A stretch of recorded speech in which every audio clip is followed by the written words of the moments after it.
నమస్కారం, welcome to I dream ధర్మ మార్గం కార్యక్రమానికి స్వాగతం. నేను మీ విజిత.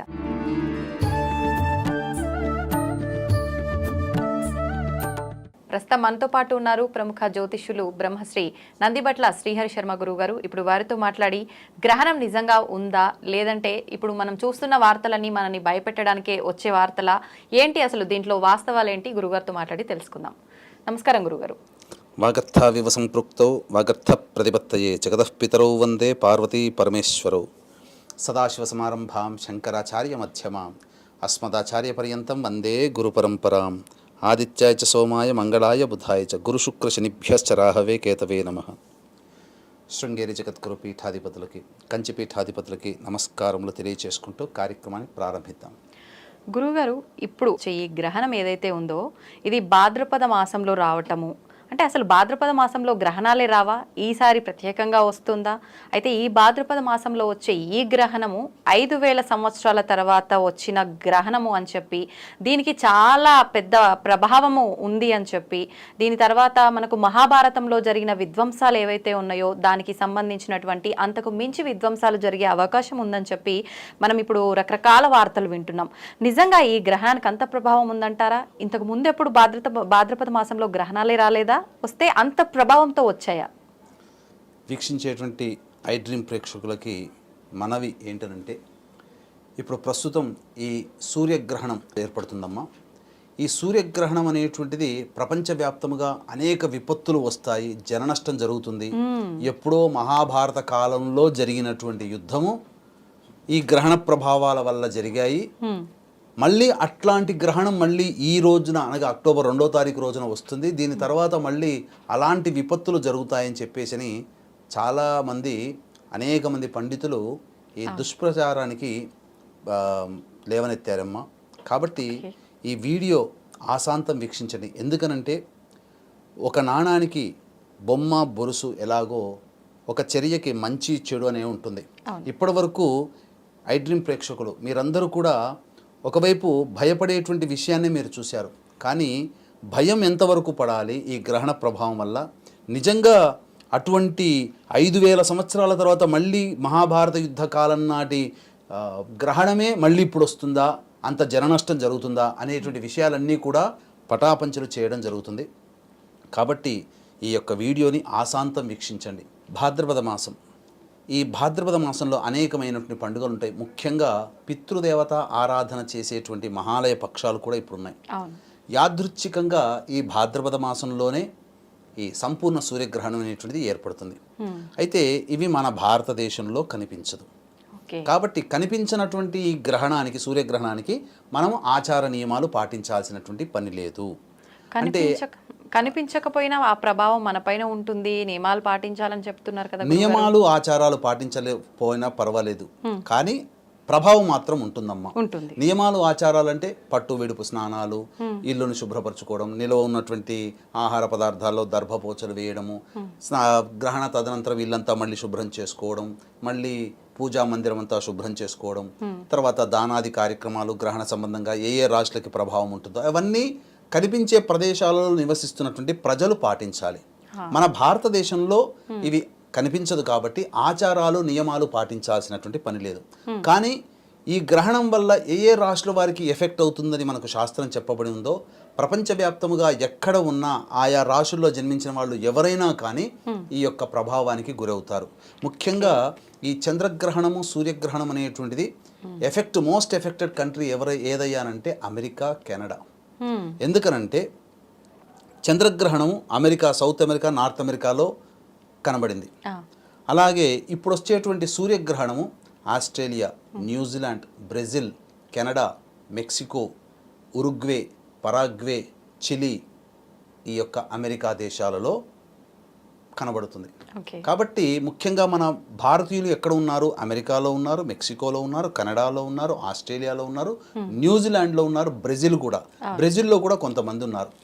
కాబట్టి ఈ దేశాలలో జన్మించేటువంటి ధర్మాన్ని పాటించే మన భారతీయులు ఖచ్చితంగా, అంటే ఆ దేశాల్లో ఉన్న అందరూ కూడా పాటిస్తారు. కానీ మిగతా దేశాల వాళ్ళు దీని యొక్క ఖగోళ విజ్ఞానంగా చూస్తారు తప్ప ఆచారంగా చూడరు.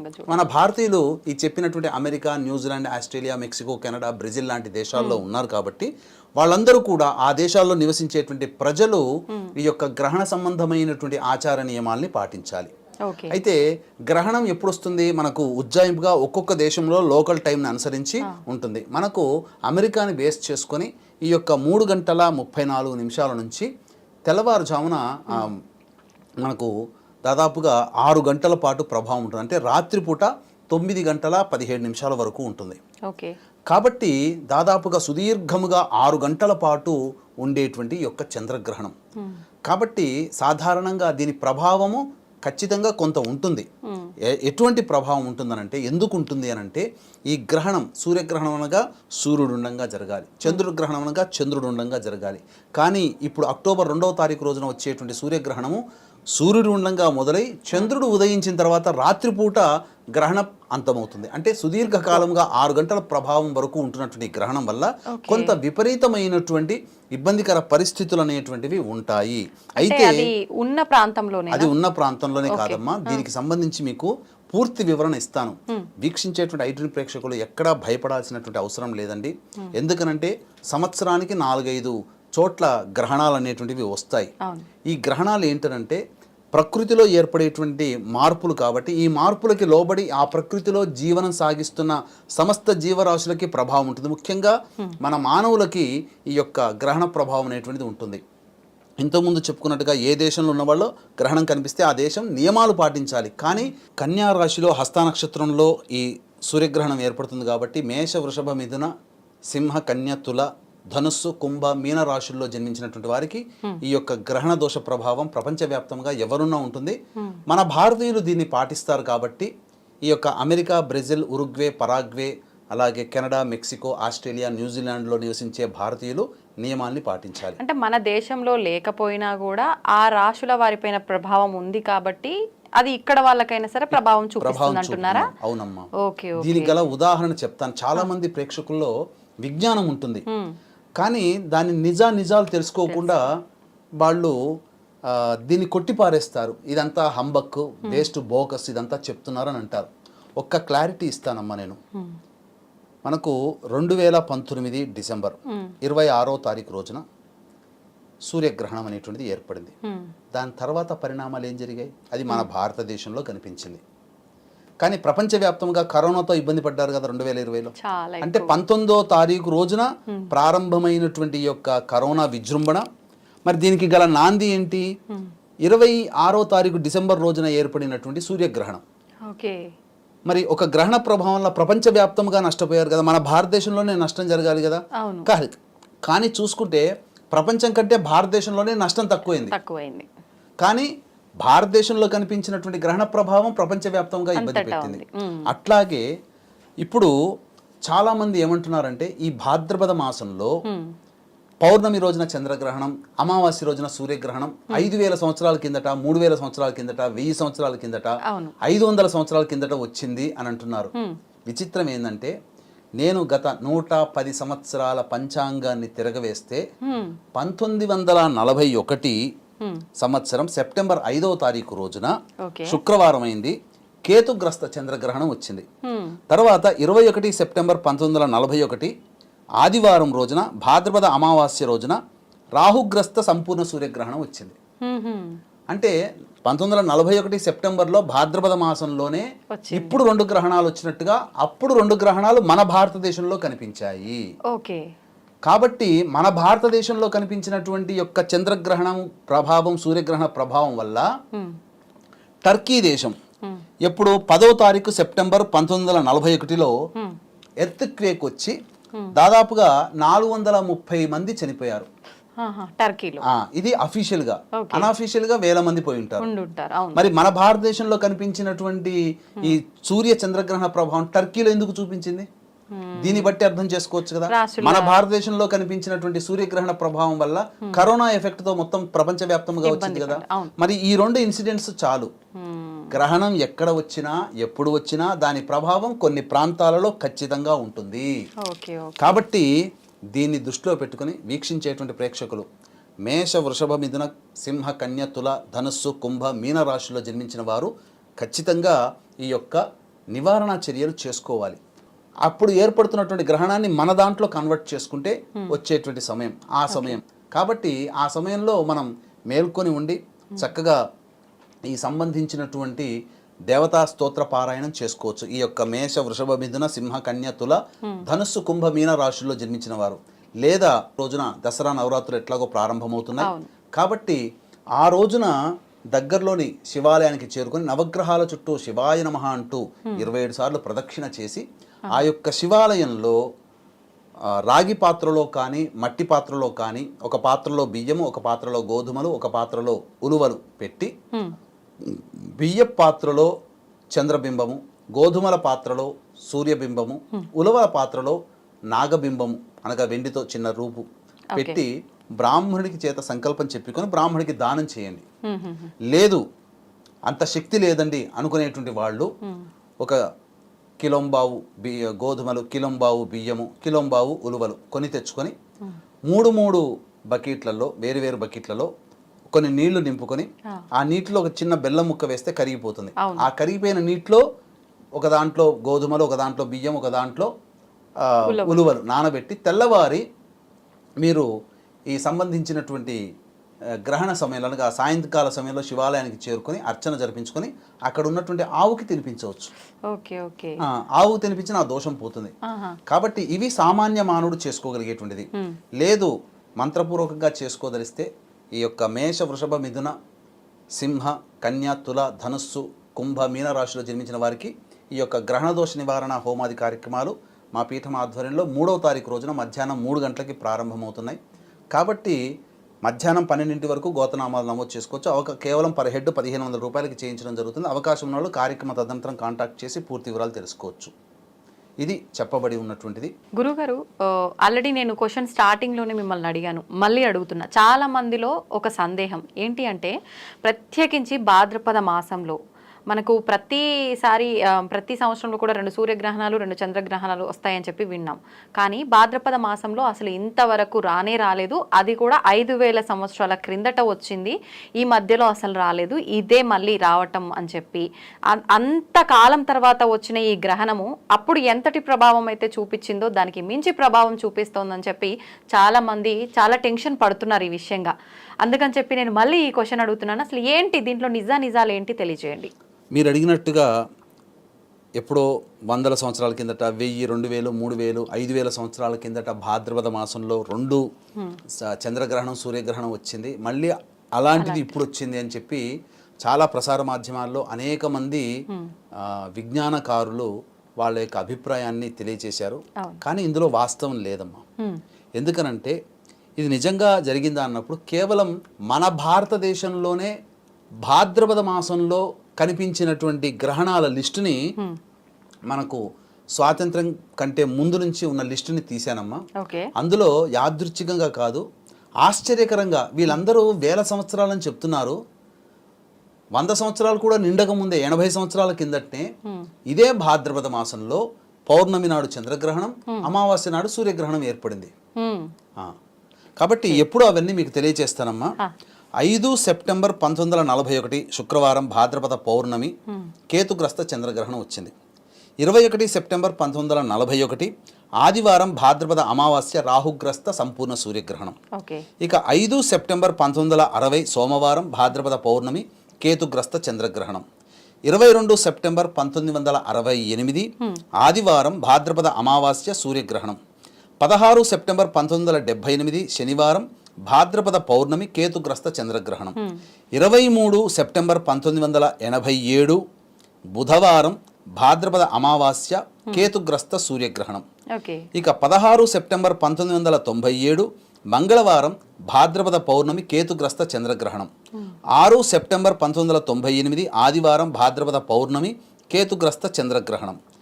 3 అక్టోబర్ 2005 సోమవారం భాద్రపద అమావాస్య కేతుగ్రస్త సూర్యగ్రహణం. 7 సెప్టెంబర్ 2006 గురువారం భాద్రపద పౌర్ణమి రాహుగ్రస్త ఖండాగ్రాస చంద్రగ్రహణం. 7 సెప్టెంబర్ 2025 అంటే వీక్షించేటువంటి ఐ డ్రీమ్ ప్రేక్షకులు గమనించాలి, సూర్యగ్రహణము మనకు భారతదేశంలో కనిపించదు. అయినప్పటికీ నెక్స్ట్ ఇయర్ 2025 సెప్టెంబర్లో ఇప్పుడు జరుగుతున్నటువంటి ప్రచారం ఏంటంటే భాద్రపద మాసంలో అసలు గ్రహణాలు 5000 సంవత్సరాల తర్వాత వచ్చాయని చెప్పి చూస్తే ప్రతి 10 సంవత్సరాలకు ప్రతి 10 సంవత్సరాలకు ఒకసారి ఉంది. ఆశ్చర్యకరంగా ఏంటంటే వచ్చే సంవత్సరం అంటే 7 సెప్టెంబర్ 2025 ఆదివారం భాద్రపద పౌర్ణమి రాహుగ్రస్త సంపూర్ణ చంద్రగ్రహణం వస్తుంది సంవత్సరానికి. మళ్ళీ 14 అక్టోబర్ 2042లో మంగళవారం నాడు భాద్రపద అమావాస్య కేతుగ్రస్త సంపూర్ణ సూర్యగ్రహణం. అలాగే 7 సెప్టెంబర్ 2044 బుధవారం భాద్రపద పౌర్ణమి రాహుగ్రస్త సంపూర్ణ చంద్రగ్రహణం. మళ్ళీ ఒక 19 సంవత్సరాల తర్వాత. కాబట్టి మీరు గమనించుకున్నట్లయితే ఇదంతా అవాస్తవమే కదమ్మా, ప్రజల్ని భయపెట్టడానికే తప్ప ఇవన్నీ కూడా అయ్యో 5000 సంవత్సరాల కింద జరిగింది మళ్ళీ రాదా. ఇప్పుడు నేను చెప్పిన గనక డేట్స్ని, ఇయర్స్ని, మంత్ని అన్ని సెప్టెంబర్ మంతే కదా, సెప్టెంబర్ మంత్లోనే భాద్రపద మాసం వస్తుంది. ఇప్పుడు నేను చెప్పిన డేట్స్ అన్ని సెప్టెంబర్ మంత్. ఇవన్నీ కూడా మన భారతదేశంలో కనిపించిన సూర్యగ్రహణ చంద్రగ్రహణాలు కనిపించినవి. మరి ఈ ఈ సంవత్సరాలు కాకుండా మిగతా సంవత్సరాల్లో సెప్టెంబర్ మాసంలో అనేక దేశాల్లో కూడా గ్రహణాలు వచ్చి ఉంటాయి కదా. మన భారతదేశంలోనే దాదాపుగా 10 గ్రహణాలు వచ్చాయి, 10-11 గ్రహణాలు. మరి ఈ చెప్పబడిన సంవత్సరాలు కాకుండా మిగతా సంవత్సరాల్లో అనేక దేశాల్లో ఈ యొక్క భాద్రపద మాసంలో కూడా వచ్చుంటాయి. కాబట్టి ఎవ్వరు కూడా ఈ యొక్క వదంతుల్ని నమ్మకండి. గ్రహణ ప్రభావం అనేటువంటిది కొంత ఉంటుందమ్మా వాస్తవానికి. ఈ గ్రహణ ప్రభావం వల్ల కనిపించే దేశంలోనే ఉంటుందనేటువంటిది అపవాదు. ఎందుకనంటే దీనికి ప్రత్యక్ష ఉదాహరణ ఈ అక్టోబర్ 2వ తారీఖు రోజున హస్తా నక్షత్రయుక్త కేతుగ్రస్త సంపూర్ణ సూర్యగ్రహణం అనేటువంటిది ఏర్పడుతుంది. కాబట్టి ఇక్కడ గ్రహణం అనేటువంటిది ఏర్పడిన దేశాల్లోనే, కనిపించే దేశాల్లోనే ప్రభావం ఉంటుంది, మిగతా దేశాలలో ప్రభావం ఉండదు అని చెప్పడానికి వీలు లేదమ్మా. ఎందుకనంటే ఇక్కడ మీరు ఇజ్రాయిల్ లెబనాన్ మధ్య యుద్ధం జరిగితే దాదాపుగా 496 మందిని ఈ మిలిటరీ దళాలు చంపడం జరిగింది. మారణ హోమం జరిగింది కదా. మరి ఇజ్రాయెల్లో కనబడుతుందా? గ్రహణం కనబడదు. కానీ ఇజ్రాయెల్ పాలస్తీనా మధ్య యుద్ధము అనేక సంవత్సరాలుగా జరుగుతుంది, సంవత్సరం నుంచి జరుగుతుంది. ఈ మధ్యన కూడా చాలా ఎక్కువగా అయ్యాయి. కానీ ఇంత జన నష్టం ఎప్పుడు జరగలే. కానీ పౌర్ణమి తర్వాత ఏర్పడినటువంటి గ్రహణం, పౌర్ణమి రోజున ఏర్పడిన గ్రహణం, మళ్ళీ ఈ సూర్యగ్రహణం మధ్యలో ఈ యొక్క యుద్ధంలో 496 మంది అధికారికంగా, అనధికారికంగా మనం చెప్పలేం. కాబట్టి అలాగే గ్రహణం మనకు ఏర్పడింది 2019లో డిసెంబర్లో. కానీ దీనివల్ల కరోనా ప్రపంచవ్యాప్తంగా వచ్చింది. అలాగే ఇప్పుడు మనం చెప్పుకున్నాం. కానీ ఇట్లాంటి 2 గ్రహణాలు, చంద్ర సూర్యగ్రహణాలు 1941లో సేమ్ సెప్టెంబర్ భాద్రపద మాసంలో చంద్రగ్రహణం సూర్యగ్రహణం ఏర్పడింది. మరి 10వ తారీఖు సెప్టెంబర్ రోజున టర్కీలో 430 మంది ఎలా చనిపోయారు? టర్కీలో లేదే ఆ సమయానికి గ్రహణం. అంటే ఇంకా మనము తెలుసుకోవాల్సిన అంశం ఏంటంటే ఈ గ్రహణం వల్ల మోస్ట్ ఎఫెక్ట్ కంట్రీ ఎవరయ్యానంటే ఈ యొక్క అమెరికా. అందుకనే ఇప్పుడు హరికేన్ తుఫాన్ జరుగుతుంది, 530 కిలోమీటర్ల వేగంతో ఈ యొక్క తుఫాన్ అనేటువంటిది ఉంది. కాబట్టి ఇక్కడ జరగాల్సినటువంటి నష్టం అమెరికాలో జరుగుతుంది. మనకే ప్రభావం ఉండదా? మనకే ప్రభావం లేకపోయినప్పటికీ కూడా కొన్ని రాష్ట్రాల వారు ఇంతకుముందు చెప్పుకున్నట్టు ప్రభావం ఉంటుంది. కానీ అక్టోబర్లో లేదా నవంబర్లో అమెరికాలో ఎన్నికలు జరగబోతున్నాయి. ఏదైనా కానీ జరగవచ్చు. అలాగే నవంబర్ మాసంలో గ్రహాల మార్పు అనేటువంటిది ఏర్పడుతుంది. గ్రహాల యొక్క పరస్పర వీక్షణలు పెరుగుతాయి. తద్వారా నవంబర్ ఎండింగ్లో భూకంపాలు పెరిగే అవకాశాలు ఎక్కువగా ఉన్నాయి వివిధ దేశాల్లో. అవన్నీ అవకాశం వచ్చినప్పుడు మనం తెలియజేసుకుందాం. కాబట్టి ఇప్పుడు మనకు భారతదేశంలో కనిపించకపోయినప్పటికీ ఈ యొక్క కన్యా రాశిలో గ్రహణం ఏర్పడుతున్నటువంటి కారణం చేత కొన్ని రాశుల వారికి, అనగా మేష, వృషభ, మిథున, సింహ, కన్య, తుల, ధనుస్సు, కుంభ, మీన రాశుల్లో జన్మించినటువంటి వారు ఈ యొక్క గ్రహణ దోషానికి గురవుతారు. కాబట్టి చెప్పినటువంటి పరిహారాలని చక్కగా మీరు పాటించండి. లేదు చేసుకోలేము అని అంటారా, 3వ తారీఖు రోజున మన పీఠం ఆధ్వర్యంలో కేవలం పర్ హెడ్ 1500కి మధ్యాహ్నం 3 గంటలకి ఈ యొక్క గ్రహణ దోష నివారణ హోమాలు ప్రారంభమవుతున్నాయి. దాంట్లో మీ గోత్రనామాలు నమోదు చేసుకోవచ్చు. అలాగే అమావాస్య పితృపక్ష తిథుల్లో తండ్రి వైపు 3 తరాలు, తల్లి వైపు 3 తరాల్లో చనిపోయిన వారి ఆత్మతృప్తి కోసం పిండ ప్రదానాలు, తర్పణాది కార్యక్రమాలు జరిపించడం జరుగుతున్నాయి. కాబట్టి వీటి రుసుముకు సంబంధించిన వివరాలు కార్యక్రమాలందరితో కాంటాక్ట్ చేసి పూర్తి వివరాలు తెలుసుకోవచ్చు. అయితే మొత్తానికి ప్రజలందరూ కూడా భయపడాల్సిన అవసరం అయితే లేదు ప్రసార మాధ్యమాల్లో వచ్చే వార్తలు విని. ఇప్పుడు మీరు చెప్పినట్టుగా ఈ లెక్క చూసుకుంటే నిజంగా ప్రతి 10 సంవత్సరాల్లో 1940వ సంవత్సరం నుంచి ప్రతి 10-15 సంవత్సరాలకు ఒకసారి భాద్రపద మాసంలోనే సెప్టెంబర్ నెలలోనే గ్రహణాలు వచ్చున్నాయి, మనకు రాలేదు అనేది అవాస్తవం అని తేలిపోయింది. అవాస్తవం ఎందుకనంటే ద్వాపర యుగంలో మహాభారత యుద్ధం జరిగింది, ఆ తర్వాత మళ్ళీ ఇట్లాంటి గ్రహణం రాలేదన్నారు. ఈ ద్వాపర యుద్ధం తర్వాత ఈ రోజు వరకు మధ్యలో ఎన్ని దేశాలు యుద్ధాలు పాల్గొన్నాయి, ఎంతమంది చనిపోయి ఉంటారు. తర్వాత మన దేశాన్ని డచ్ వారు, అలాగే ఆంగ్లేయులు, వీళ్ళందరూ ఫ్రెంచ్ వారు, వీళ్ళందరూ పరిపాలించారు కదా. అప్పుడు కూడా యుద్ధాలు జరిగాయి, అప్పుడు కూడా వేల మంది చనిపోయారు. మరి అప్పుడు అది కూడా జన నష్టమే కదా. అంటే మహాభారత యుద్ధంలో జరిగిన నష్టం మళ్ళీ ఇప్పుడు ఇటు జరుగుతుంది, ఈ మధ్యలో అసలు జన నష్టమే జరగలేదన్నట్టుగా ఆ భావనకు తీసుకుని వచ్చారు చాలా మంది. ఇది అవాస్తవము. గ్రహణాలు సాధారణంగా వస్తాయి, ప్రకృతిలో ఎక్కడొక్కడ విపత్తులు వస్తాయి, కాబట్టి గ్రహణ శాంతి చేయించుకుంటే చాలమ్మా, మనం సేఫ్గా ఉంటాం. అంటే ఇక్కడ గమనించాల్సిన అంశం ఏంటనంటే, ఇప్పుడు ఈ చెప్పబడినటువంటి మేష, వృషభ, మిథున, సింహ, కన్య, తుల, ధనుస్సు, కుంభ, మీన రాశుల్లో జన్మించిన వారికి ఎలా ఉంటుందంటే పెద్ద విపత్తులు ఏమి జరగవు, ప్రాణహాని అంటూ ఏమీ జరగదు. కానీ ప్రాణహాని కూడా జరుగుతుందని భయపెడుతున్నారు. అవును, కానీ ప్రాణహాని జరగదమ్మా. కాకపోతే సమస్యలు వస్తాయి. ఇప్పుడు ఒక ఉద్యోగ ప్రయత్నానికి 3 ప్రయత్నాలు చేస్తే ఉద్యోగం వస్తుంది ఒక వ్యక్తికి, 10 ప్రయత్నాలు చేస్తే కానీ ఉద్యోగం రాదు. మరి సమస్య 2 ఇంతలు పెరిగింది కదా. అలాగే వివాహ ప్రయత్నాలు, ఏ ప్రయత్నం చేసినా, వ్యాపారమైనా ఏదైనా కానీ, కొంతమందికి ధన నష్టం బాగా జరుగుతుంది, కొంతమందికి ఆరోగ్యం బాగుండదు, కొంతమందికి కుటుంబ సమస్యలు పెరుగుతాయి. ఇలా సమస్యలు మాత్రమే పెరుగుతాయి తప్ప ఇప్పుడు భయపెట్టిస్తున్నట్టుగా ప్రాణం అనేటువంటిది పోదు. ఇది గమనించుకోవాలి, ఇందులో వాస్తవం ఇది.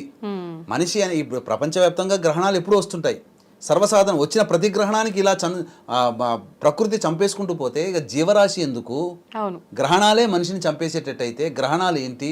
దైవం ఎక్కడ ఉన్నది? దైవం కూడా రక్షిస్తుంది కదా, మంచి వాళ్ళని శిష్ట రక్షణ, దుష్ట శిక్షణ జరుగుతుంది కదా.